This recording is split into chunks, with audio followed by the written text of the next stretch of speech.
The euro currency continued the trend we've seen since just after the beginning of the year, and that is a downward trend, ever so slightly. We're not seeing a huge move here. Traded up as high as 123 shortly after the first of the year, got as low as 121. Now we're seeing it back up around 120, 130, nuzzling up to that 50-day moving average. Not a massive trade, but certainly one that is in waiting. If you go back to the end of the year, we saw that pre-Brexit trade. We saw the euro currency go from 118 up to just shy of 122, and then we came into the beginning of the year, we saw it rally up to 123. It's been kind of a down trade, that post-event lull. Likewise, now it focuses on the economics and the pandemic recovery and what can be done. Does the ECB have to continue to put its foot on the gas to help the recovery along?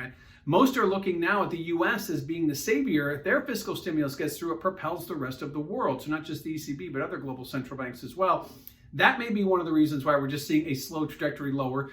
Certainly the economy has a long way to go to recover, but we heard from Ms. Lagarde today from the ECB. She said that the pandemic recovery has just been delayed and not derailed. So at this point, they do see a brighter horizon out there, just not in the next few weeks. And given the fact that the U.S. is not going to get their fiscal stimulus on way, at least for another month and a half, means we could play a waiting game and have kind of a range trade here, possibly seeing a continuation lower for the foreseeable future until the U.S. gets its house in order. Lastly, let's look at the positioning. Where can we get a signal from that? Well, we've seen speculators add to their long positions. That's a bullish sentiment that if we ever saw some. So expect to see, speculators who continue to add, expect markets to go higher. So at this point, while the euro currency has been trending lower ever so slightly, possibly a little bit of optimism on the horizon, likely coming in the form of U.S. stimulus, which would be more bullish to the euro currency than would be more ECB stimulus. So continuation of the trend, trading lower, hovering at around 120, 130 in the 50-day moving average